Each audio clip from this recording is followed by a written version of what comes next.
નમસ્તે બાળ દોસ્તો. નમસ્તે સર. આજે આપણે ધોરણ 3 ની અંદર પર્યાવરણ વિષયની અંદર 22મો જે એકમ છે ડાબું જમણું એ અંતર્ગત ડિજિટલ બોર્ડ ઉપર એટલે કે ટેકનોલોજીના ઉપયોગથી આપણે કેવી રીતે એને શીખી શકીએ નકશો બનાવતા એ આપણે અહીંયા જોઈશું. તો તમે બધા બાળકો તૈયાર છો ને? તો જુઓ, આપણે નકશો બનાવતા કાગળમાં કાર્ડ પેપર પર તો શીખ્યા જ છીએ, પરંતુ આ ડિજિટલ બોર્ડના ઉપયોગથી આપણે કેવી રીતે નકશો બનાવી શકીએ, કેવી રીતે સૂચિને જોડકાથી જોડી શકીએ એ આપણે અહીંયા જોવાનું છે. તો સૌપ્રથમ હું તમને થોડુંક એના વિશે માહિતી આપીશ, તે તમારે ધ્યાનથી સાંભળવાની છે અને એ પ્રમાણે પછી આગળ તમારે કાર્ય કરવાનું છે. તો તૈયાર છો ને બધા? ચાલો ત્યારે બાળ દોસ્તો, જ્યારે આપણે કોઈ નકશો બનાવતા હોઈએ ત્યારે નકશાની અંદર જુદા જુદા સ્થળ આવતા હોય છે. આ જુદા જુદા સ્થળને આપણે સૂચિ દ્વારા દર્શાવતા હોઈએ છીએ, તો જ આપણો નકશો કમ્પ્લીટ થાય છે. હવે જ્યારે આપણે નકશા નિર્માણ કરવાનું છે તો સૌપ્રથમ તો તમે જાણતા હોવા જોઈએ કે જુદા જુદા જે સ્થળ છે એને આપણે કઈ કઈ સૂચિમાં દર્શાવીએ છીએ એ પહેલેથી જ આપણે નક્કી કરવું પડતું હોય છે. તો અહીંયા ડિસ્પ્લે બોર્ડ પર કેટલાક સિમ્બોલ એટલે કે સૂચિ મૂકવામાં આવી છે, તો આપણે તેના નામથી અવગત થઈએ, આપણે એના નામને જાણી લઈએ. તો પ્રથમ જે સિમ્બોલ મૂકવામાં આવ્યો છે, સૂચિ મૂકવામાં આવી છે, એ શેની છે? ઝાડની છે. શેની છે? ઝાડની. આ જે બીજો સિમ્બોલ એટલે કે બીજી સૂચિ મૂકવામાં આવી છે એ કૂવાની છે.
તો વિદ્યાર્થી મિત્રો, તમે આ બધી સૂચિના નામ વિશે અવગત થયા.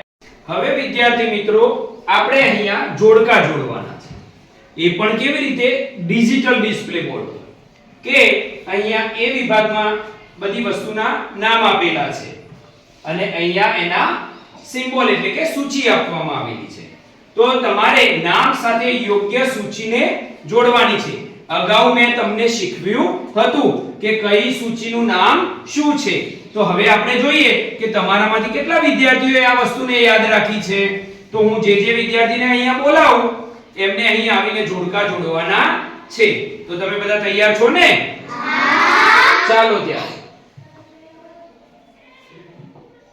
ચાલો, આ રુચિરાનું ઘર છે એ કોણ બતાવશે? આવો તો મીનાક્ષીબેન.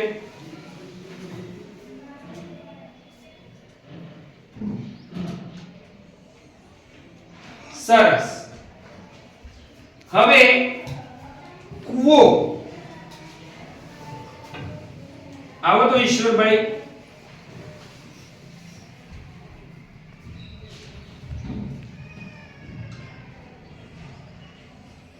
સરસ.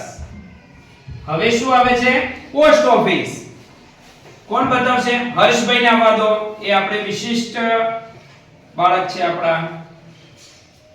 સરસ, ધીરે રહી બેટા. Okay okay. ઓ ચલો, સરસ.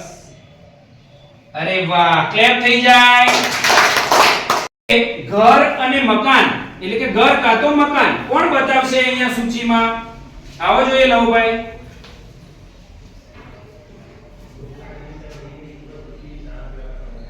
સરસ. હવે છેલ્લે છે દવાખાનું. તો દવાખાનું કોણ બતાવશે? આવો જોઈએ અમીષાબેન.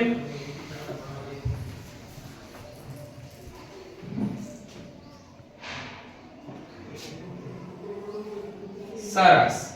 તો તમને બધાને અભિનંદન કે તમે યોગ્ય સ્થળને યોગ્ય સૂચિ સાથે જોડ્યું છે. બરાબર ને? તો હવે આપણે નકશા નિર્માણ જોઈશું કે કેવી રીતે તમે નકશાને સ્થળ સાથે જોડો છો. મિત્રો, તમારી સામે ડિજિટલ ડિસ્પ્લે બોર્ડ પર એક કોરો નકશો છે જેની અંદર સ્થળના પોઈન્ટ આઉટ કરેલા છે. નકશાની બંને બાજુ સ્થળોની સૂચિ છે. હવે યોગ્ય સૂચિને તમારે જે તે સ્થળના પોઈન્ટ ઉપર મૂકવાની છે. જો તમે બધી જ સૂચિ યોગ્ય પોઈન્ટ પર મૂકશો તો તમે બધા જ વિજેતા બનશો. અને અગાઉ મેં જે શીખવ્યું હતું તમને એ તમે યાદ રાખ્યું હશે એવું ગણાશે. તો તમે બધા તૈયાર છો ને રમત રમવા? હા. ચાલો ત્યારે. અહીંયા શું હતું? આવો તો લવભાઈ.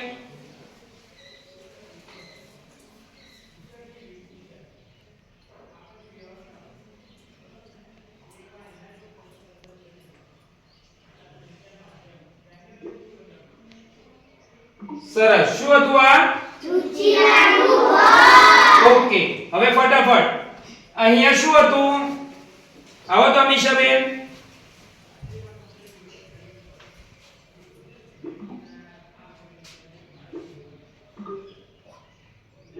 હા, સરસ. ઓકે. હવે અહીંયા શું હતું? માહીબેન.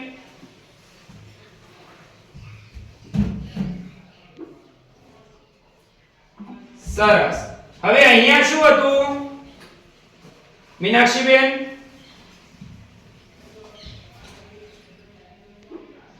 અરે વાહ, સરસ યાદ રાખ્યું.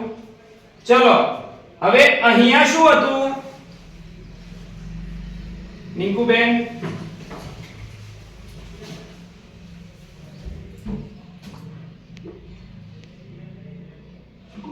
સરસ. હવે અહીંયા શું હતું? બોલવાનું છે તમારે. શું હતું અમીષાબેન? આવો. શું હતું અહીંયા? દરવાજો. સરસ. આવો અહીંયા.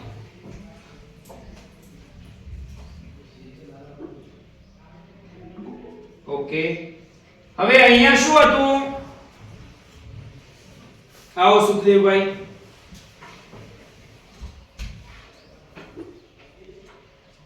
સરસ. ફટાફટ. હવે અહીંયા શું હતું? આવો જસવીનભાઈ.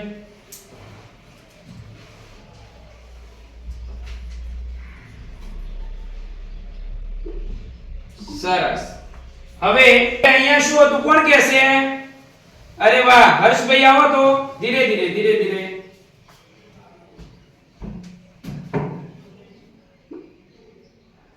અરે વાહ વાહ. આને શું કહેવાય બેટા?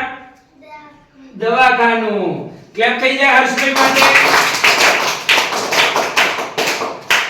ઓકે. હવે અહીંયા શું હતું? કોણ આવશે?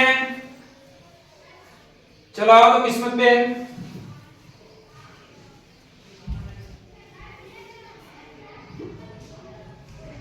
સરસ. તમે બધાએ સારું કર્યું. હવે છેલ્લે વધ્યું.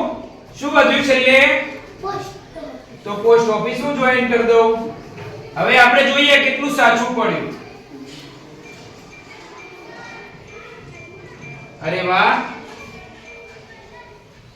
તમે નકશાની અંદર બધા જ સાચા સ્થળ યોગ્ય જગ્યાએ મૂક્યા છે. તો તમને બધાને મારા તરફથી અભિનંદન.